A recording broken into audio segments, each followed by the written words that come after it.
Olá pessoal, aqui quem está falando é o ministro Fábio dos Santos e nós estamos aqui com o nosso vídeo sobre o livro de Filipenses.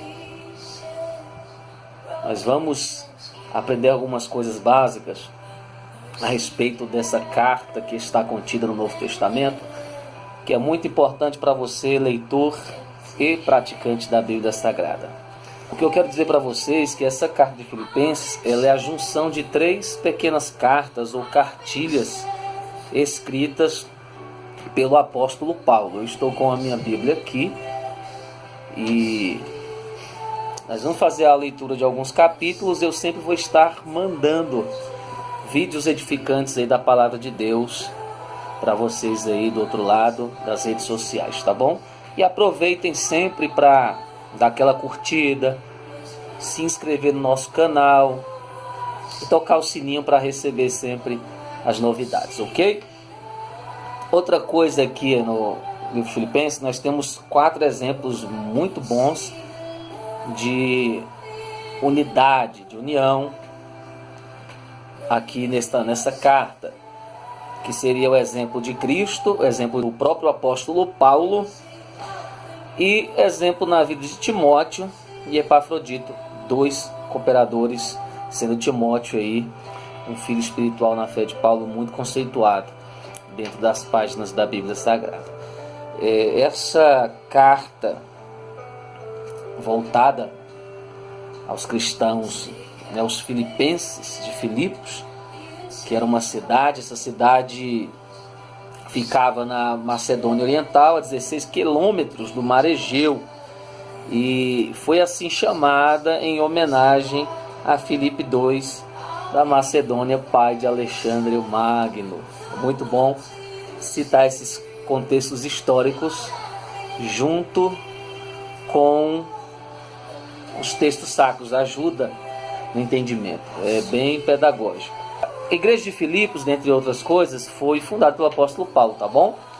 E o que nós podemos ver é que Silas, Timóteo, já foi mencionado, e Lucas fizeram parte desse trabalho.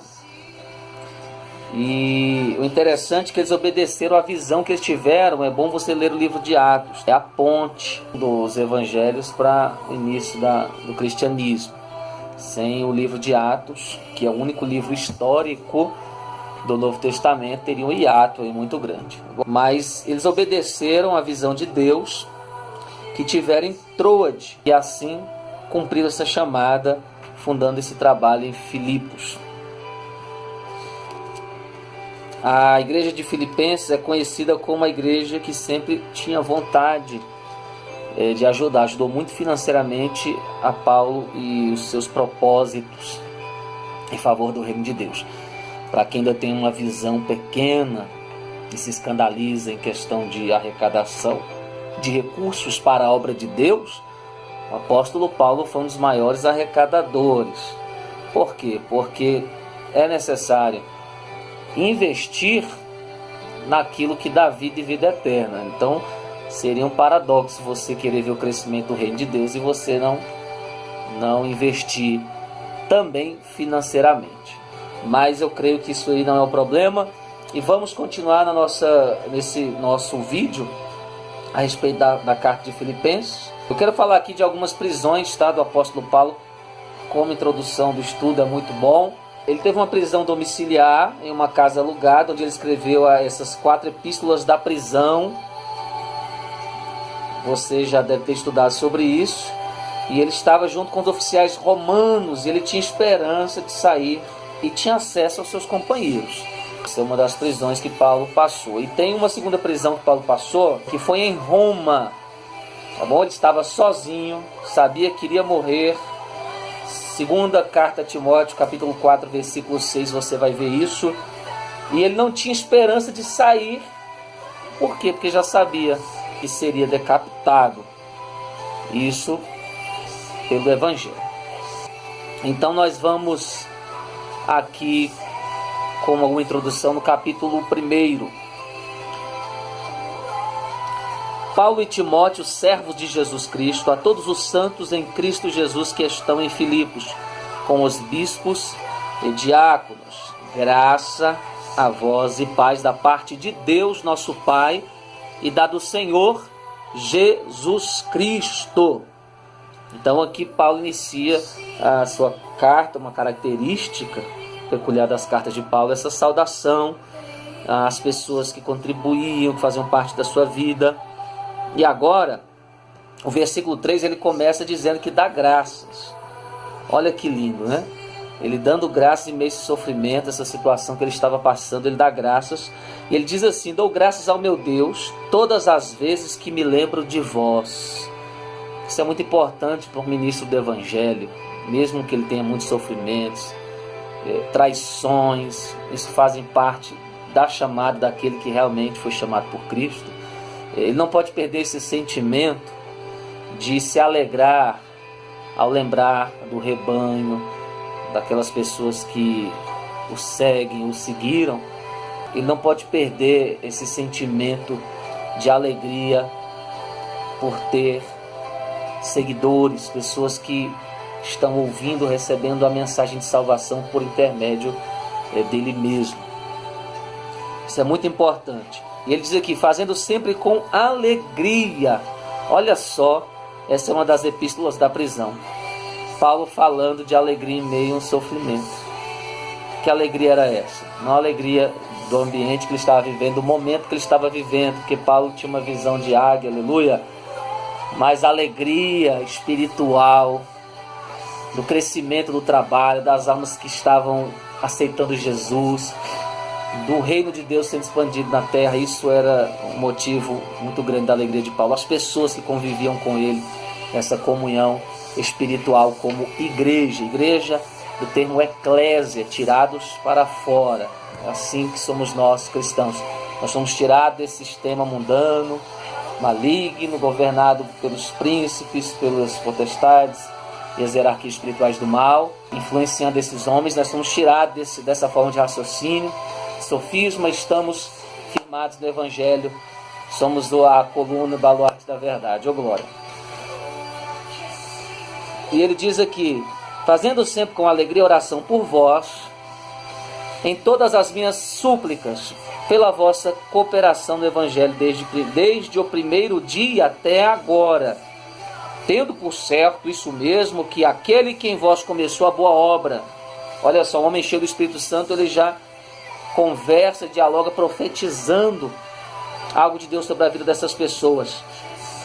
Aquele que em vós começou a boa obra, a aperfeiçoará até o dia de Jesus Cristo. Então mostra o cuidado de Deus que continuará a obra que foi feita. Bom, receba isso para a sua vida. Deus começou uma obra, ele vai terminar. Ele é perfeito. Ele vai fazer essa obra completa na sua vida até o dia de Jesus Cristo. Que dia de Jesus Cristo é esse? Paulo está falando do arrebatamento. Amém? Para você pegar, e você que é leitor, está estudando conosco, do arrebatamento da igreja.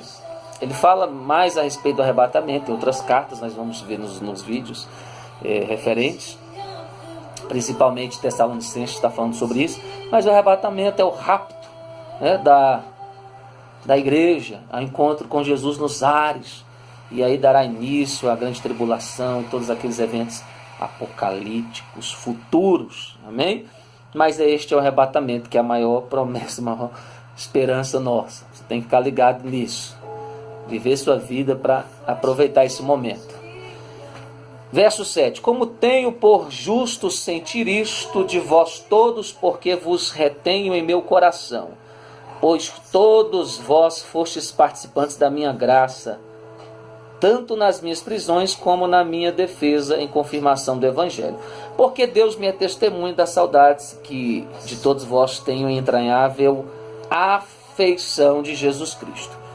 E peço isto, que a vossa caridade aumente mais e mais em ciência e em todo o conhecimento, para que aproveis as coisas excelentes, para que sejais sinceros, sem escândalo algum, até o dia de Cristo, o arrebatamento. Olha a preocupação de Paulo com o andar da igreja cristã até o arrebatamento. Paulo era um homem que esperava o arrebatamento. Ele acreditava, tinha tanto fervor que ele acreditava que seria arrebatado vivo, não seria encontrado nu né? Então seria arrebatado vivo. E isso era uma esperança muito grande na vida de Paulo, os cristãos da época, e deve ser a nossa também, porque na nossa geração está mais próximo ainda. E ele termina dizendo aqui o contexto, que ele espera que os irmãos sejam, que versículo 11, cheios de frutos de justiça, que são por Jesus Cristo, para a glória e louvor de Deus. Então, nessa vida cristã, dirigido por Jesus, representado pelo Espírito Santo que mora em nós, tá bom? Não tem mais essa questão de porções, revestimento, apossar, não, agora é morada. Aquele que aceita Jesus tem o Espírito Santo morando dentro dele, para fazer que ele viva uma vida de glória e louvor a Deus.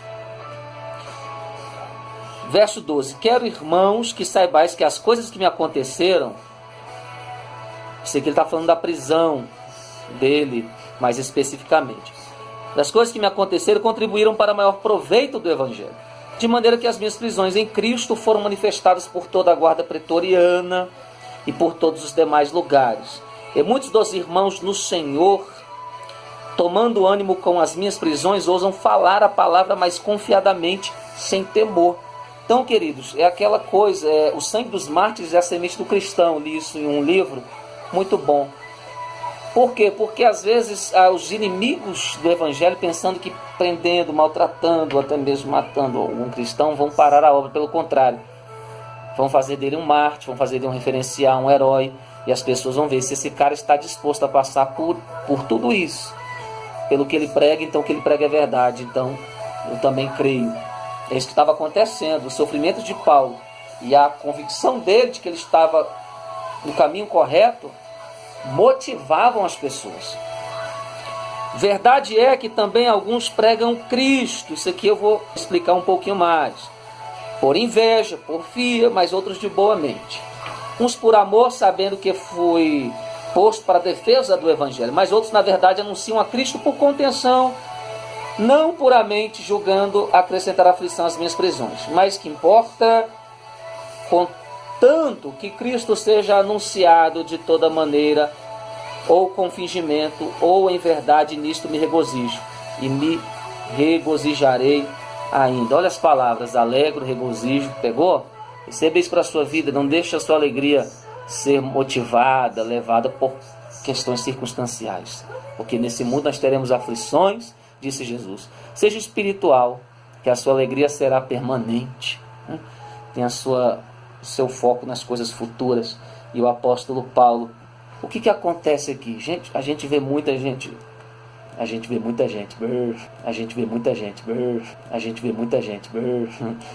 vemos muitas pessoas brigando. Fulano, igreja de Deus, igreja não é, ele prega, mas é assim, assado. Irmão, tem pessoas pregando por vários motivos, e sempre vai haver. Mas olha o ensinamento, olha a visão do apóstolo Paulo, olha o positivismo dele, pega isso para você. Uns pregam por inveja, outros por dinheiro, outra coisa, uns por amor. Mas o que importa é que o Evangelho seja pregado. Por quê? Porque naquele dia cada um vai prestar conta com Deus, Deus vai prestar conta com seus servos. A segunda vinda de Jesus também não é só o arrebatamento da igreja, é para prestar conta com aqueles que ele colocou para dar a ração no seu tempo devido. Você conhece essa linguagem bíblica que eu estou falando, é uma parábola de Jesus, ou seja, aqueles que ele chamou para ministrar o evangelho, pastorear, liderar, Deus vai prestar conta com eles um dia. Então isso não é papel nosso ficar julgando isso. Nosso papel é pregar por amor. E se houver alguém que pregue por interesse, o que importa é que o evangelho está sendo pregado. Nem Jesus deixou os discípulos impedirem outros que criam em Jesus, mas porque não andavam com eles, de pregar o evangelho. Jesus falou, não há ninguém que tenha falado meu nome e depois possa estar contra mim. Ou seja, quem é por nós não é contra nós. Então, queridos, pega esse conselho, é muito importante. Rico está aqui na epístola, verso 19, porque sei que disso me resultará a salvação pela vossa oração e pelo socorro do Espírito de Jesus Cristo. Paulo, mesmo sendo um homem espiritual, ele sabia da importância das intercessões, das orações, assim como Pedro estava preso, a igreja orou, e as cadeias se abriram. É importante, ore pelos líderes, você que tem líder, ore pelos líderes. Ah, mas eu sou pastor de igreja, eu sou presidente de igreja. Então ore por outros líderes que estão com obras maiores. Ore por aqueles que estão semeando o evangelho, é muito importante. Porque através das orações de Jesus Cristo, nós temos certeza que seremos socorridos e salvos. Verso 20, segundo a minha intensa expectação, esperança, olha aí, palavra esperança, regozijo, alegria, receba essas palavras para a sua vida, de que em nada serei confundido, antes com toda a confiança Cristo será, tanto agora como sempre, engrandecido no meu corpo, olha que lindo, seja pela vida, seja pela morte. Então, a vida de Paulo, o que acontecer ou não, vai glorificar o Senhor. Olha que intimidade, que vida espiritual que esse homem tinha.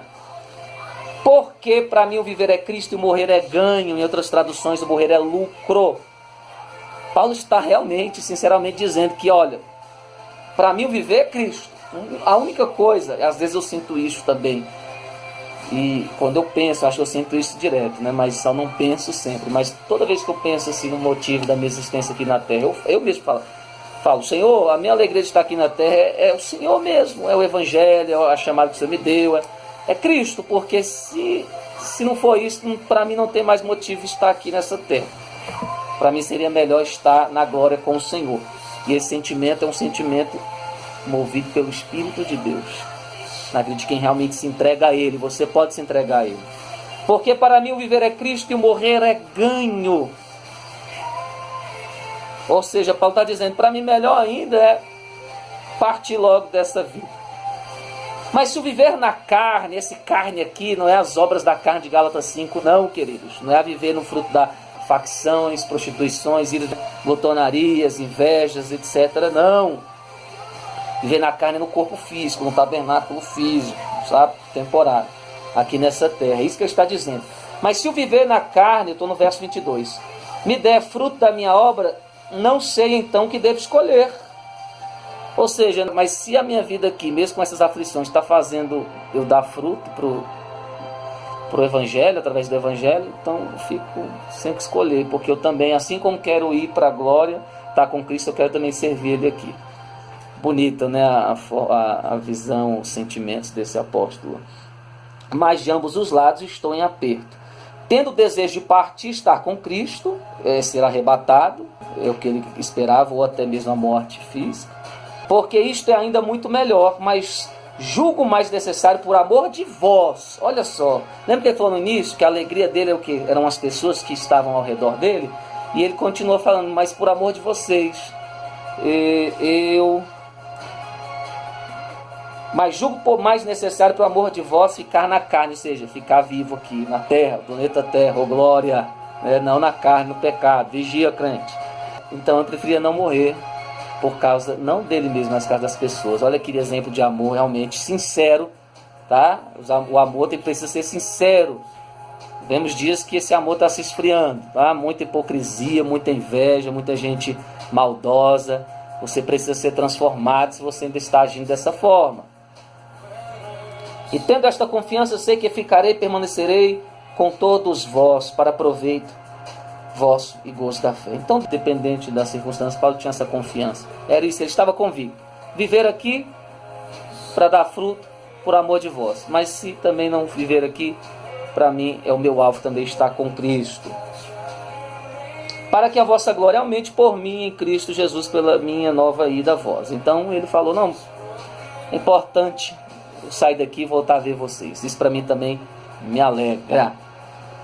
E ele vem aqui com algumas exortações a fruto, a sentimentos saudáveis. 27. Deveis portar-vos dignamente conforme o Evangelho de Cristo, para que, quer vos veja, quer esteja ausente, ouça acerca de vós que estáis no mesmo Espírito, combatendo juntamente com o mesmo ânimo pela fé do Evangelho. E em nada vos espanteis dos que resistem, o que para eles, na verdade, é indício de perdição, mas para vós de salvação, e isto de Deus.